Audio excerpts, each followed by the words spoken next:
Alright guys, we're going to review operations in scientific notation today. Woo! We haven't done this stuff in a while, but we have. Alright, so just some quick hits. When adding or subtracting in scientific notation, your exponents must be the same. If they are not the same, you can change them by bringing in our good friend Lars. When multiplying or dividing, exponents do not have to be the same. All you have to do is use our MADS rule. And whenever you guys see the phrase, how many times greater, that means use division. Always, always, always. Let's do an example. All right, I have 26,000 plus 5.6 times 10 to the third.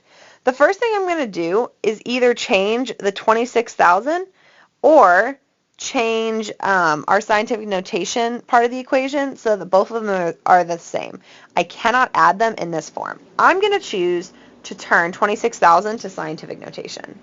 So I'm going to pull out our coefficient, our number. I have an invisible decimal here at the back. I'm going to move it until I get a number between 1 and 10. 1, 2, 3, 4. Drop it off. My new number in scientific notation is 2.6 times 10 to the fourth plus 5.6 times 10 to the third. Now, these equations, the exponents are not the same. I need to make them the same. Always keep the one with the larger exponent.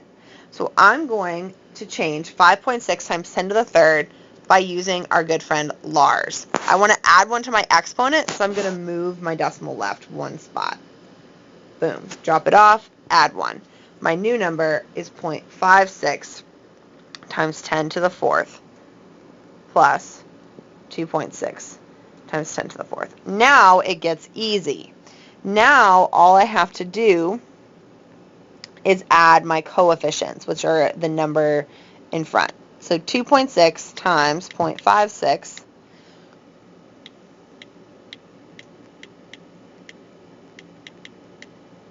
comes out to 3.16 times 10 to the fourth. And since my coefficient is between 1 and 10, this is my final answer.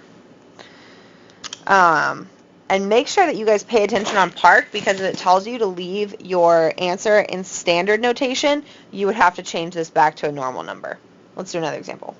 All right.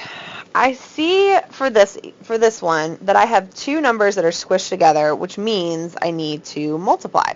Now, when I multiply in scientific notation, I do not care if my exponents are the same. They don't have to be the same. So all I have to do is multiply my coefficients and use MADS for my exponents. So let's do our coefficients first. 5.6 times 2.4 is going to be 13 and 44 hundredths. Now, when I multiply, I add. So that'll be times 10, and then add your exponents. 3 plus 7 is 10. Now, some of you guys are going to make the error and say, oh, now I'm done. No problem. Wrong.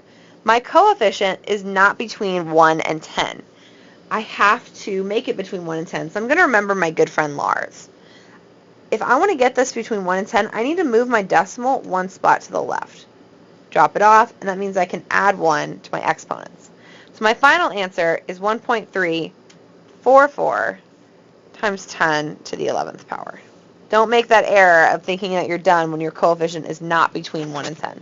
Let's do one last example. The U.S. population in 2000 was 2.8 times 10 to the 8th.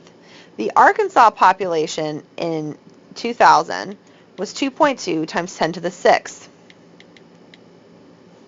How many times greater is the U.S. population than Arkansas? How many times greater means divide. So I'm going to set this up. 2.8 times 10 to the 8th is the larger number, so it goes on top, divided by 2.2 times 10 to the 6th. Now, again, I'm dividing in scientific notation, so my exponents do not have to be the same. I just divide my coefficients and subtract my exponents, remembering my MADS rule. If I divide 2.8 by 2.2, I come out with 0.27, which repeats, but we'll round it to 1.27, and then subtract my exponents, times 10 to the second. My coefficient is between 1 and 10, so this is my final answer. All right, guys, just some quick reminders. Let's go ahead and practice this.